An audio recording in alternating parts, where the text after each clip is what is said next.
Hi everyone, hello. The chocolate drops.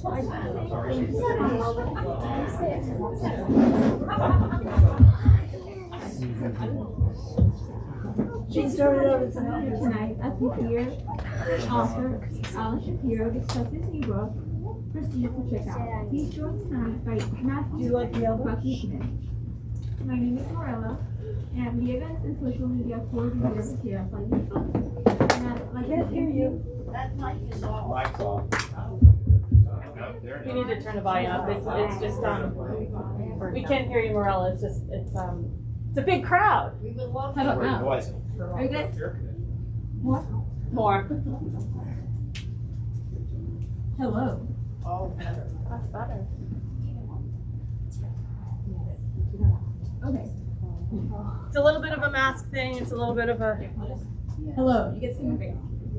As I was saying, so tonight we're here to hear author Alan Shapiro talk about his book, Proceed to Check Out, and he's joined by fellow author Matthew Buckley Smith.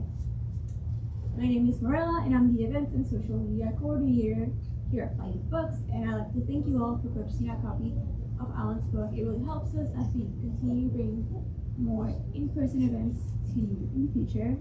To make our events more accessible, we are recording tonight's event, and it'll be in our YouTube channel within a few days. And lastly, to be mindful of our colleagues, I do ask that both authors conclude by 7 p.m. So now I'll do a brief introduction.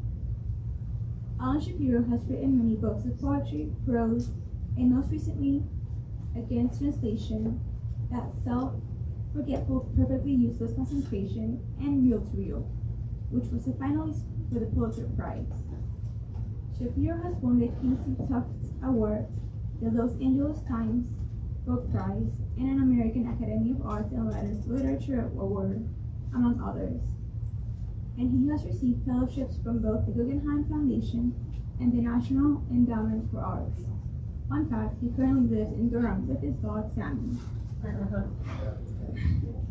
We also have Matthew Buckley Smith, who is the author of Midlife, winner of the 2021 Richard Wilbur Award, and Search for an Imaginary World, winner of the 2011 Able News Book Award. His poems have been featured in American Life in Poetry, Best American Poetry, and Poetry Daily. He hosts the podcast Slee Ricketts. Thank you.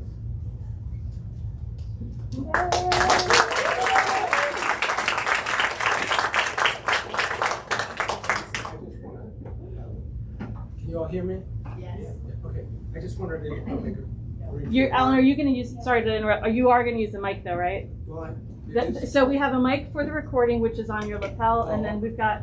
okay. Is that better? Better. Yes, thank you. Okay. I just wanted to make say a quick word about Matthew's poetry. His publisher screwed up and wasn't able to get the books here. But on the back of the book, I have an endorsement of it, and so I want to share it with you. The book is called Midlife. What I said on the back of this book is that Midlife is a book about the unsettling complexities and longings of a settled life, a book suffused with complicated sentiment and insight born not only of loss and disappointment, but also of the unexpected joys of durable intimacy. In dramatic monologues and lyrics and lines that feel both chiseled and improvised, Matthew Smith explores without frills or fakery the vicissitudes of attachment in an uncertain and unstable world. What Virginia Woolf said of George Eliot's Middlemarch could be said of Midlife. It is a book for adults.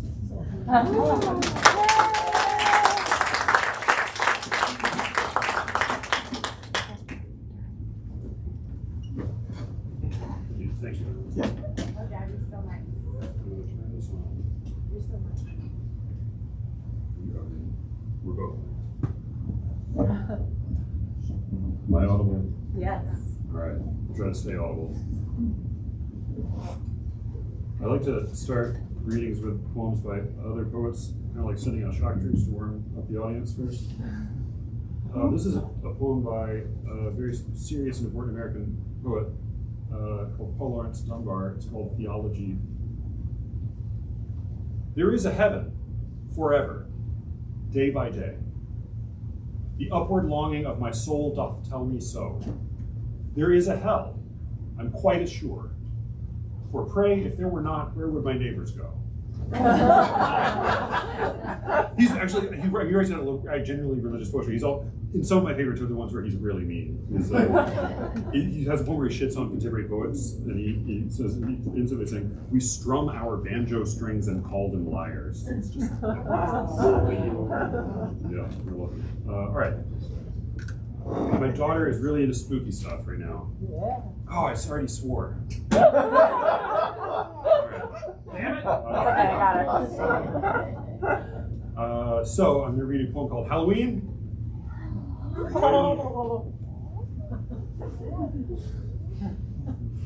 Halloween. I wasn't sure if it was in good taste this year to populate our little yard with plastic skeletons and foam board graves, the way we've done in most Octobers past.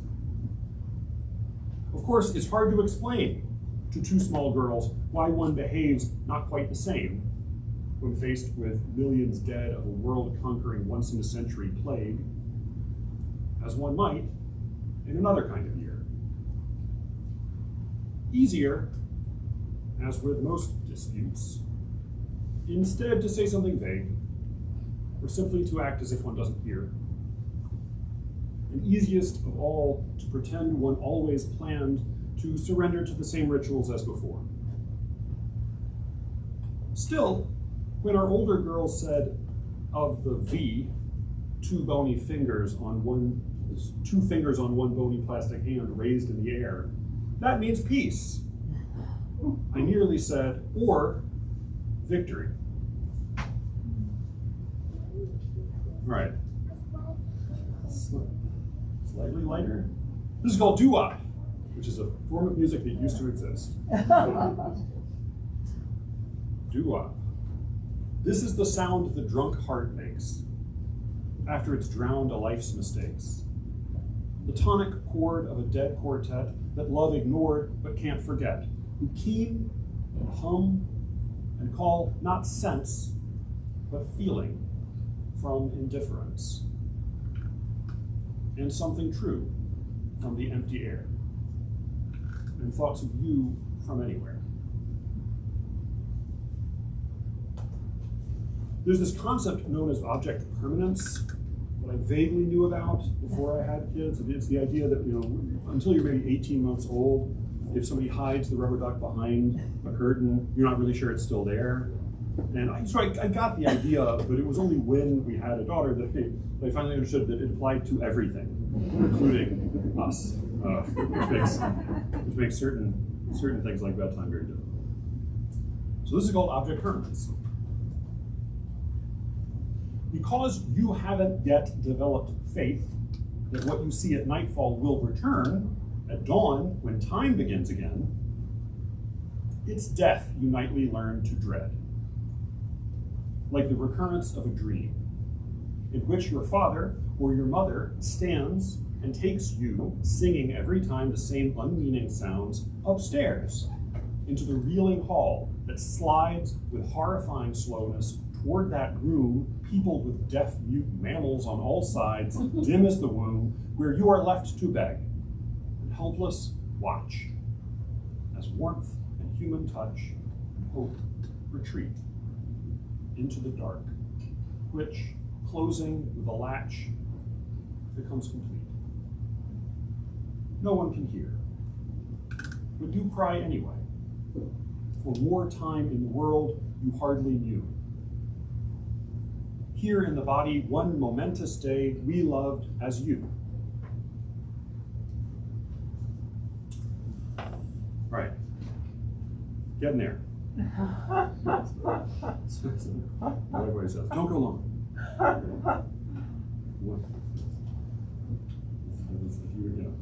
One evergreen piece of advice for poets. Don't go alone. It's called Poem Without Metaphors. So it should be self-explanatory. Some days there are no other words for pain. And for the worst, the literal is best. The rain against the glass is only rain. Your heart is just a muscle in your chest. The book ends in a bookish sort of way. The moonlight stands for nothing but the moon. Your children carry half your DNA and will inherit all your savings soon. Somewhere a car is racing through the night no faster than a swiftly moving car. A brace of deer glance up at something bright, gone still, exactly like the deer they are. But as for you, you could be anyone who's done, who's said the things you've said and done. Think, well, maybe not. Your mother-in-law was going to be here tonight. She's running late. Okay, good. Well, this is a poem I wrote in her living room. Yeah. It's called The Dark Woods. You shouldn't think of my mother-in-law. It's incidental. Called The Dark Woods. They are still there. The dark woods from the dream. Though everything they symbolized is gone. Though the wireless speakers unwind their tidy theme and the tiki torches stutter on the lawn, though the dishwasher rattles the dishes in the sink and the dog worries his tiny rubber man, and the blinking clocks aren't certain what to think, and the fruit fly circles back to where it began, though the interest keeps the credit cards awake, collecting in a server states apart, and the siren cries out for a stranger's sake, and the smartphone mutes its obsolescent heart. Though the box fan turns a bedroom full of breath, and the network brings the software up to date, and the skim milk dies a timely, painless death, still the woods you've dreamed about, they wait. All right, last one. I read Origin of Species a few years ago. It's really good. I don't know science, so I assume the science is good, but it's just really well written. It's a beautiful book. It was a good writer. He has this wonderful phrase he uses when describing specifically eyeballs and wings. He calls them organs of extreme perfection. And he spends quite a while talking about how these extraordinary organs, these extraordinary biological machines develop just bit by bit over millions of years, just a little bit at a time. There was an old challenge to evolution. The question was, what good is half a wing or half an eye? And his answer is, half an eye is better than no eye. So this is called An Organ of Extreme Perfection. There's another kid poem. Got a lot of those. So when you have a kid, first kid, second kid, people already over it. We're not over it. She's pregnant, but other people are over it. First kid, everybody wants to know who she looks like, what part looks like. So this is called An Organ of Extreme Perfection. We'll never know where every part is from. Though it was from your mother's side, you took your nose, second toe, and from mine come your cowlick and your constant worried look. Most parts were passed down from some common place, mislaid by 30,000 years of snow, where a few last bearskin stragglers of the race fell quiet by the fire and turned to go. Before that, other deaths shaped other parts. Unlucky hunters spared you clumsy feet, and 100 billion slightly fainter hearts lost time against your own impatient beat. But for now, we lie and say all this was made for you, as you seem dimly to believe, while the days pass like a holiday parade of sights you'll learn to love and then to leave.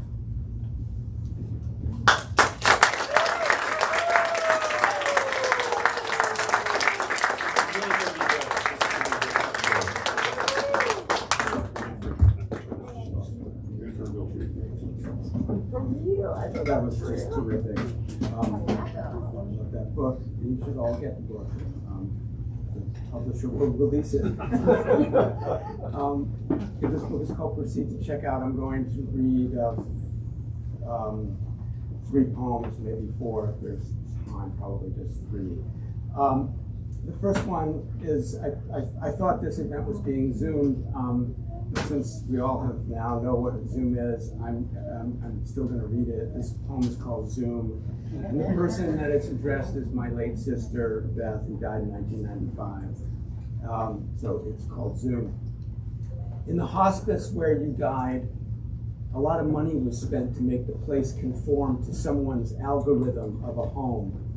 Shag-carpeted lobby, wood-paneled elevator, particle board furniture with shrink-wrapped thin mahogany veneer, faux marble linoleum tiles. There were paintings of chickens in a barnyard on the walls of every room. The homier they made it, the more clinical it felt. You, of course, were out of it by then. The ersatz hominess was for the living, not the almost dead. And on the rare occasions when you woke and tried to talk, I could only hear enough of what you murmured to know how far away you were from anything I knew, alone in a remoteness that today seems almost familiar, though no less remote. Like hospice, you might say, by another name. My face isolated in a square stacked with the squares of friends and family.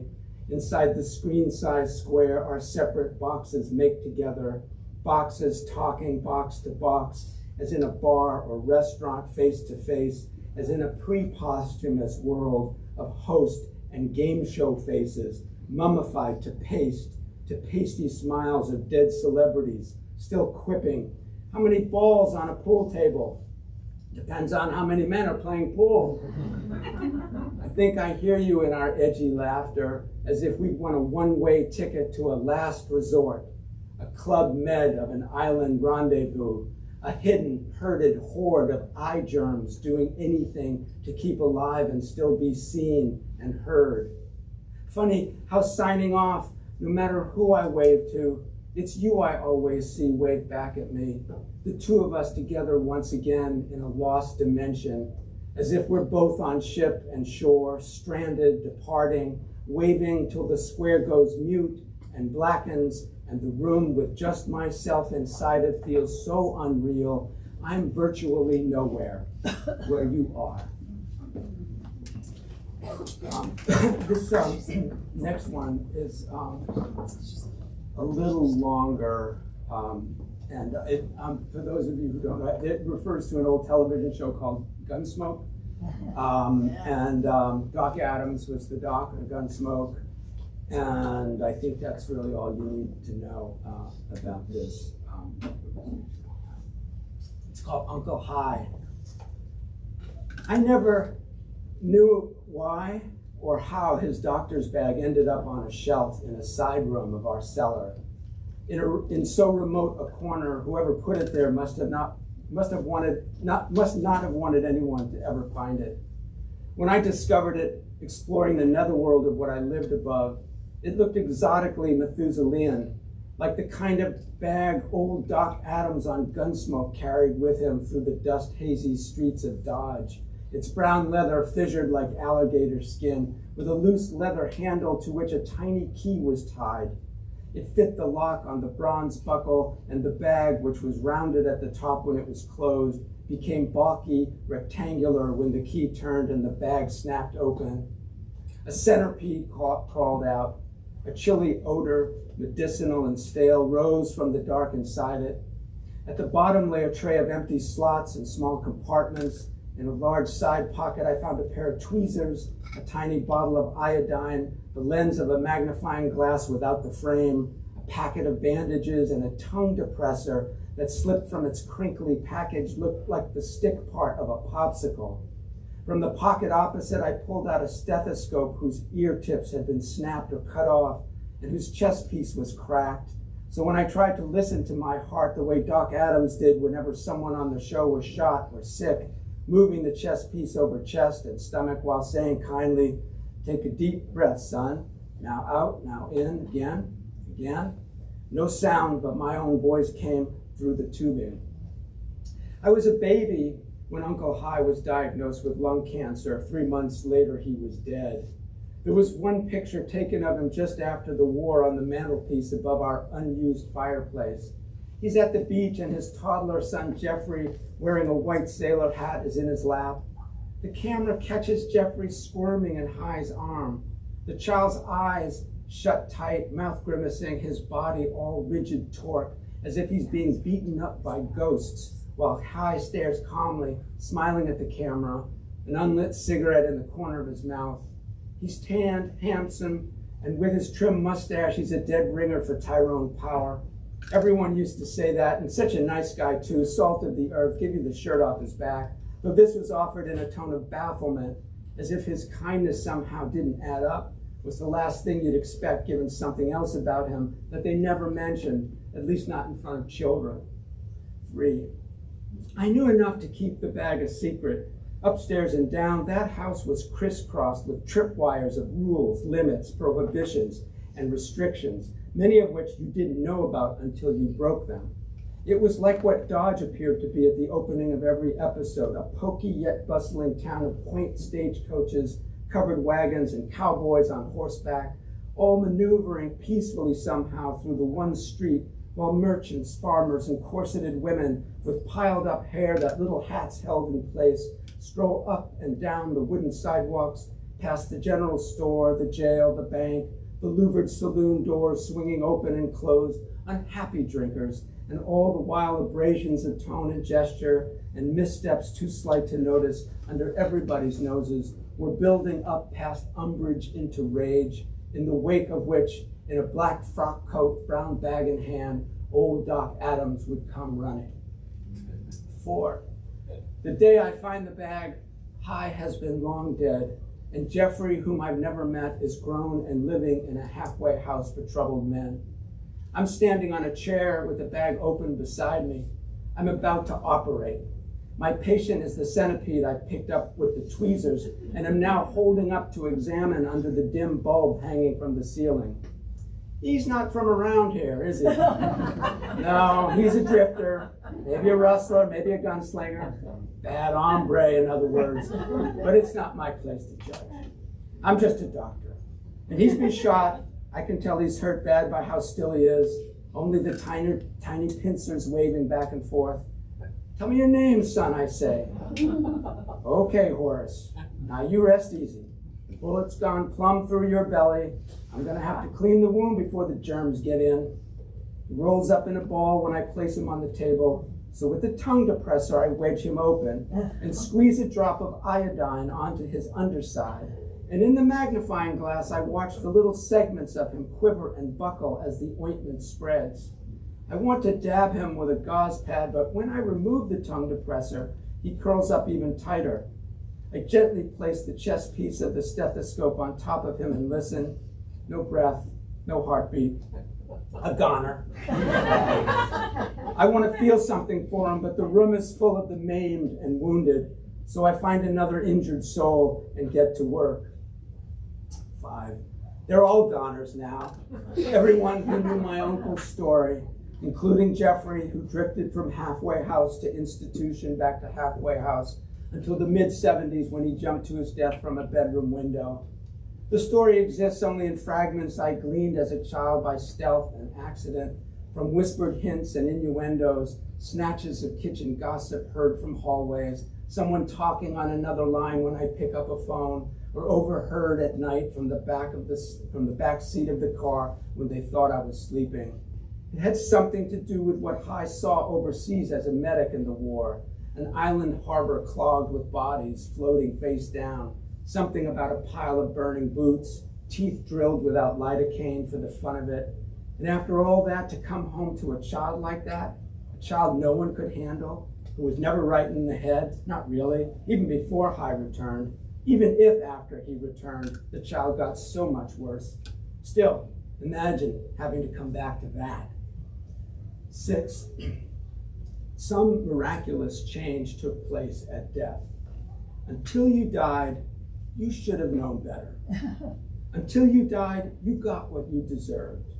You were your own fault, and the unforgiving stories people told behind your back which you deciphered from their every gesture, look, and intonation. That was how they let you know just who you were and where you stood in the big picture and what needed fixing and how it was all up to you to fix it, though poor fuck that you were, you never would. But once you died, it was your story, not you, that needed fixing. And it was their job to fix it because they all knew, consciously or not, what they had done and were still doing to their own children. They knew, even the worst of them, exactly who they were. By gossiping about each other, they could reassure themselves they weren't that bad. But once you died, you became their plea for mercy. They doctored you into the person they hoped they'd be themselves in the stories told about them when they died. The screw-ups that while you lived proved you had no one but yourself to blame, now proved, once you were gone, how bad your luck was. How damn it, you just couldn't catch a break. Because everyone would someday need Doc Adams. Everyone became Doc Adams to your busted soul. 7. Because God knew if no one else did what it cost them to prepare you for the world that lay in wait for you beyond the safety of your father's house. A world of Nazi bastards and Goyish boss men who, despite their glad handing, would always see you as the dirty Jew you were. Only God knew how the fathers hated themselves for what they knew they'd do again over and over, even while they promised not to. How the smack of the closed fist went on echoing inside them long into the night. Only God knew the chilly marriage bed, the ends not made to meet, the chewed on during silent meals. Day after goddamn day, the universe expanded to make room for everything only God could know. And this is the last section, 8. There's too much damage for one old country doctor in a frontier town, in a single episode of a single season. The patients pile up and the plot falters without thickening. Me, Doc Adams, stops asking for names. Me, Doc Adams, stops wondering about anybody's story. Me, Doc Adams, works mechanically without thinking to fill the tray of slots and compartments with dead roly-polies, centipedes, black ants, brown ants, flies, and spiders, which he tells himself he's sending to the lab for further study, even while he knows he's just plumb done with medicine. He closes up the bag, he locks it, returns it to the shelf, and leaves it there safe in the dark where it belongs, where it can do no harm.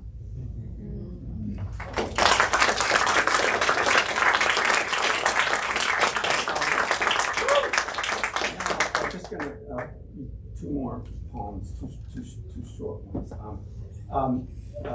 This one, actually, some of the people that are in this audience were actually at this event.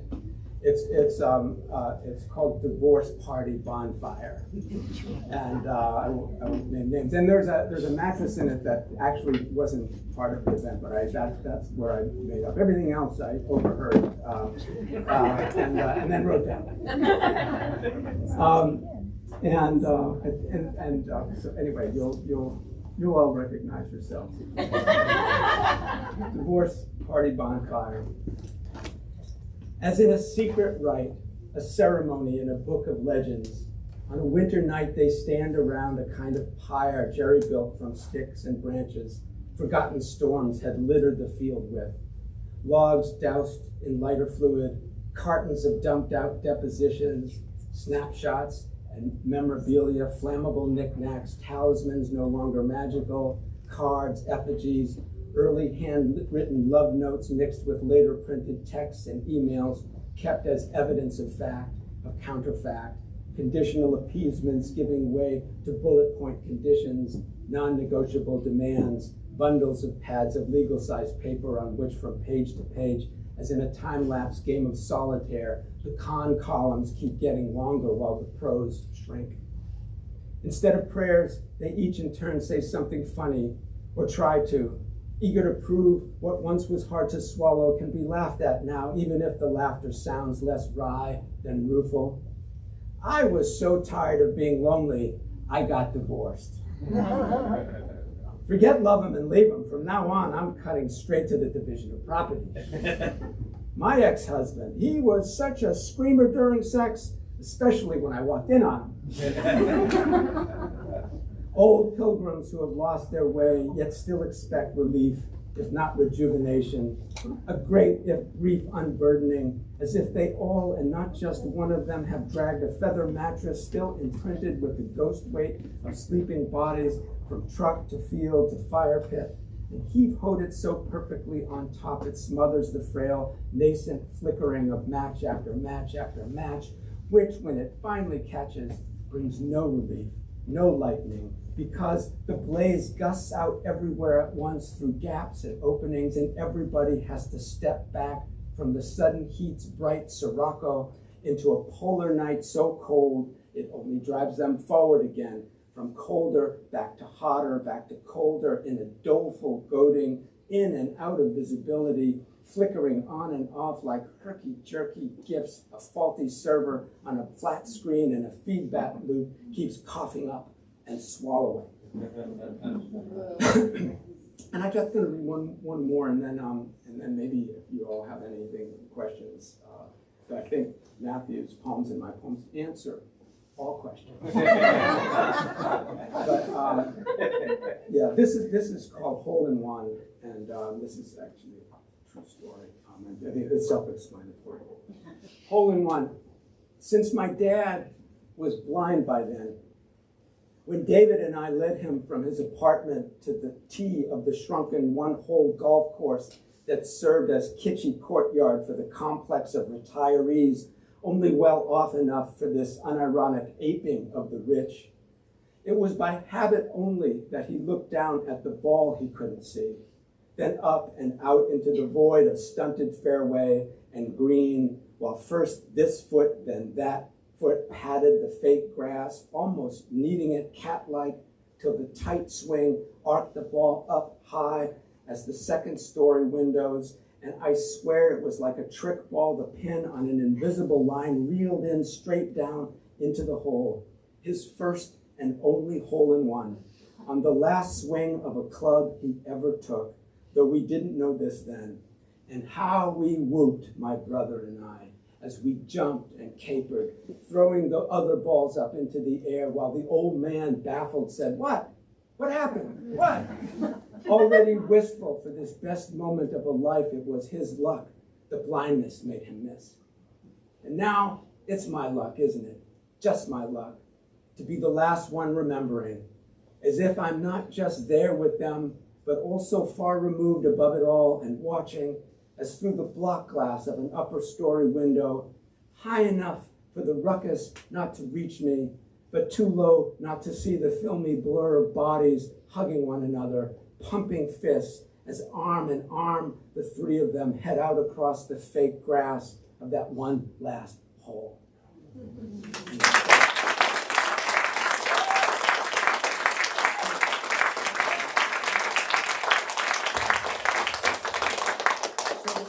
If you have any questions for me and Matthew, we'd be happy to answer anything you want to say. Or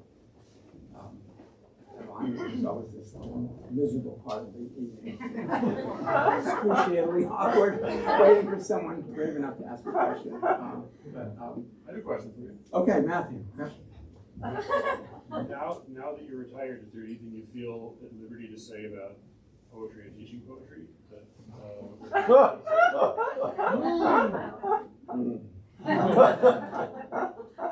Be careful.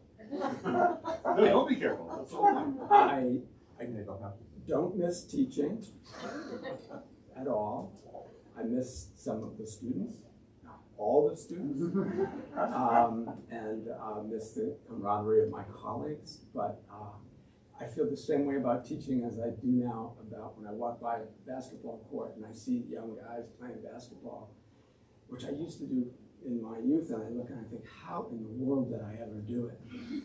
And when I hear, putting together my syllabus, so I've got a department meeting, and I'm thinking, how did I do that for 44 years? So but can you teach it? Sure. Yeah, I think you can teach it. You can make better readers out of anybody. Better writers, I don't know, but better readers out of anybody for sure. So I always used to think of it as I'm just cultivating my own audience. my future readers. Anything else? Yes. I have a question. It is more about delivering poetry, the way that you deliver poetry. In the second poem, there was a point when you started speaking really quick, and it was almost like one breath of a large sentence, and it was really like delivering like a lot of stress. Is that on purpose? And when you are vocalizing the poetry that you read?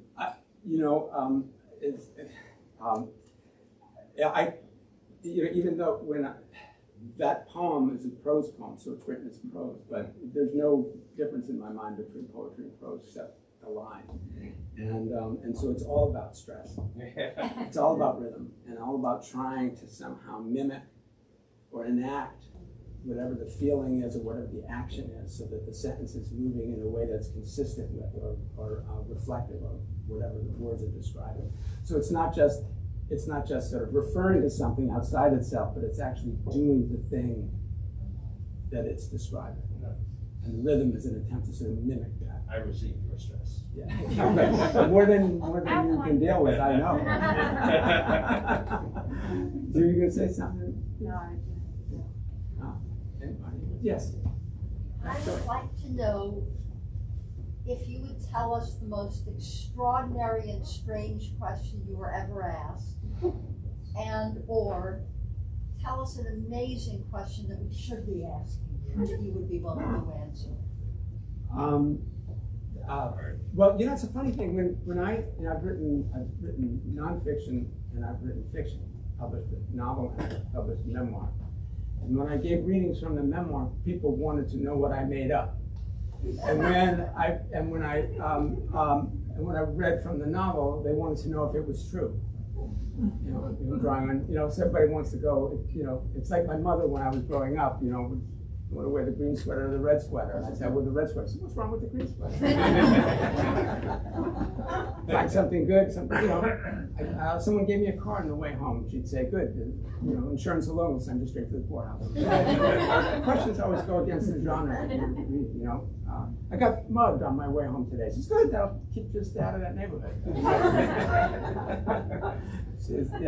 But the strangest, I can tell you, the strangest introduction I ever got was at a retirement community. A guy got up and he said, I almost didn't make it to these old. I almost didn't make it to the reading today. I had a blockage last night. Some kind of pain. I didn't know what it was. I couldn't get to sleep. I was up. I was thinking I was going to go to the emergency room, but it turned out only to be gas. So I'm here today. I made it. What is poetry? If anybody knows, it's Alan Shapiro.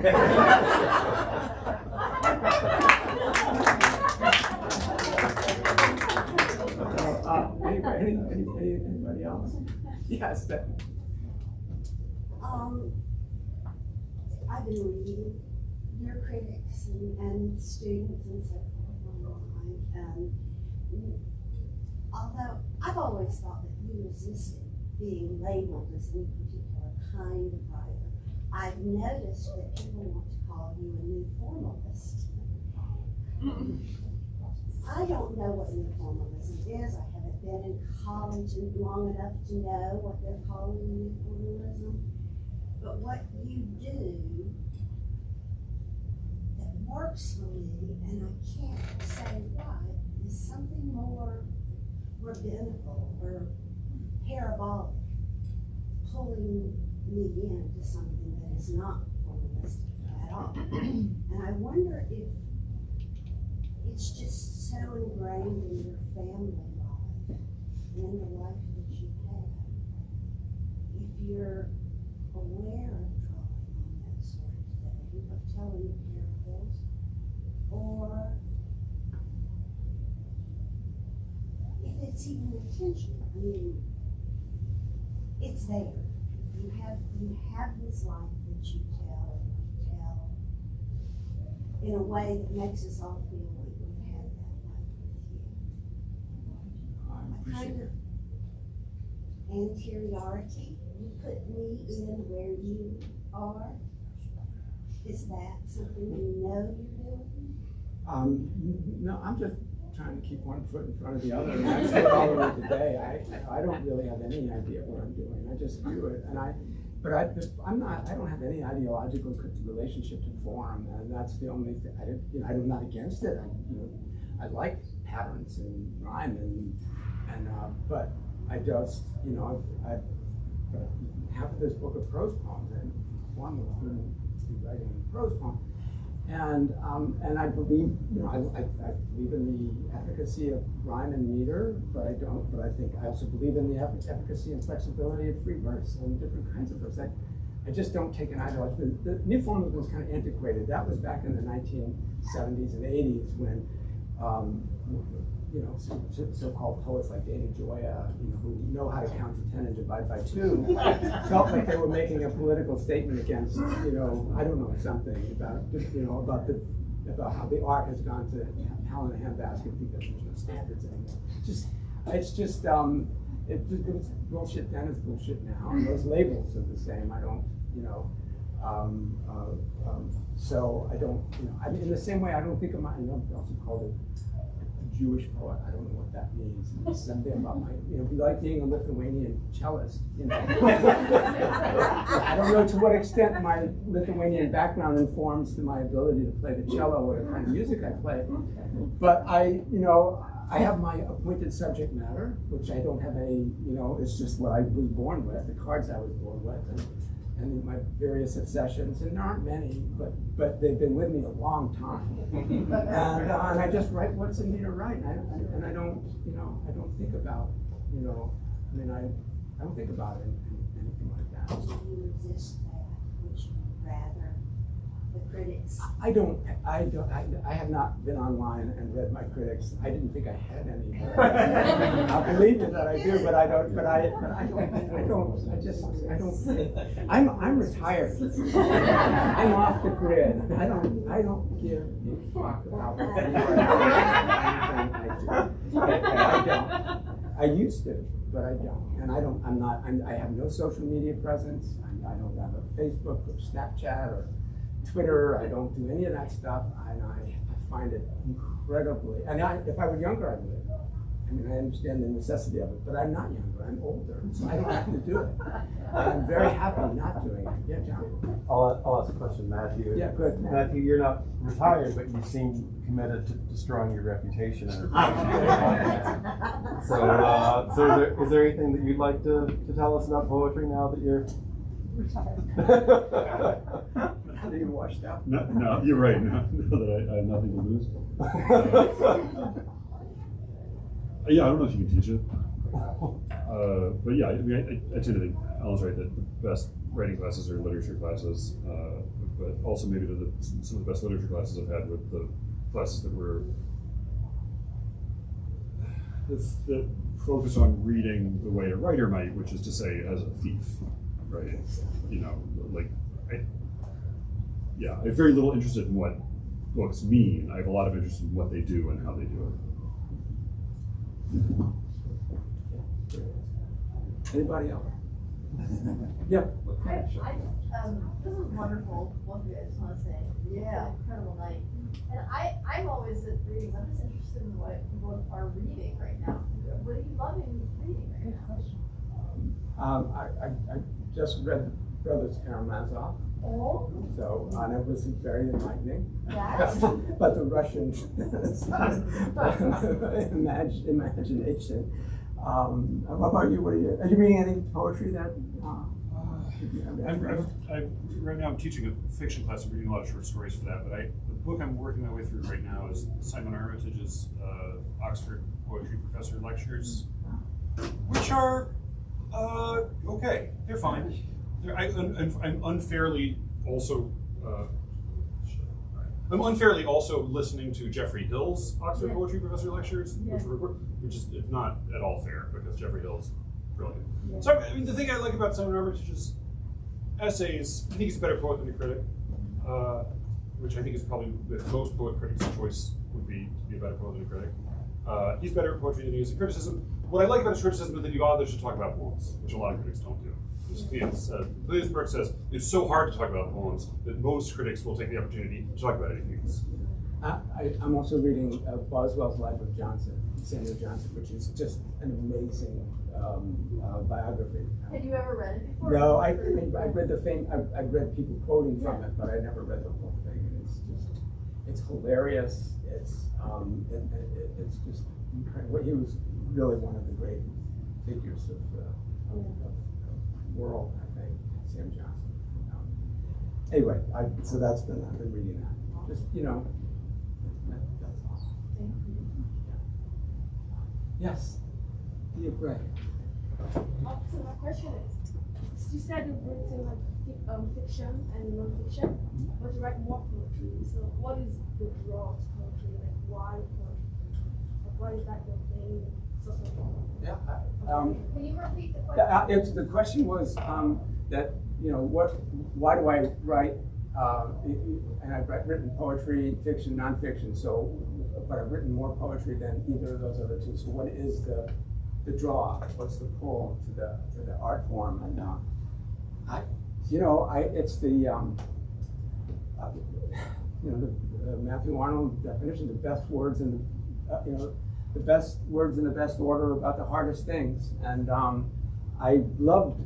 On some level, for me, it's always, even when I'm not writing poetry, I get the same fulfillment and pleasure from whatever it is I'm writing, and making sense of things, trying to figure out what it means to be alive in a particular moment. And so I don't. It's a hard question to answer, but I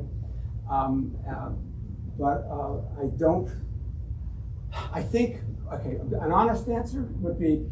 I tried my hand at nonfiction, I tried my hand at fiction because I wanted to see what it would be like to have readers. And when that didn't work, I went back to poetry. I'm content not having any readers. Yeah, that's probably the more honest answer. Yeah, that's it, okay. 10 minutes. Well, 10 minutes, but if everybody's, we can call it, it's a small space with a lot of people. Michael, you going to say something? No, it's a clap. Okay, great.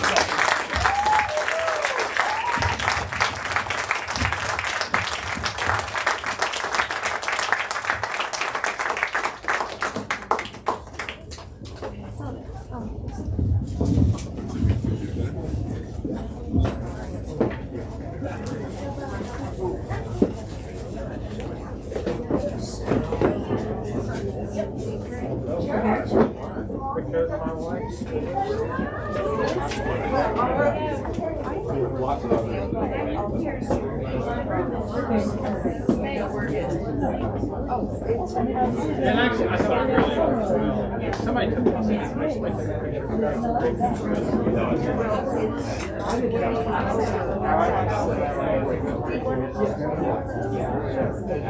Worried about getting a table.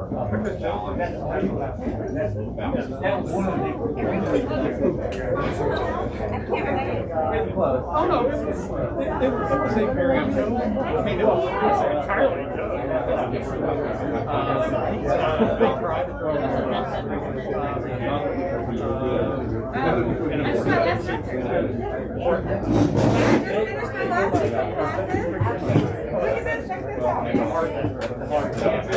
Someone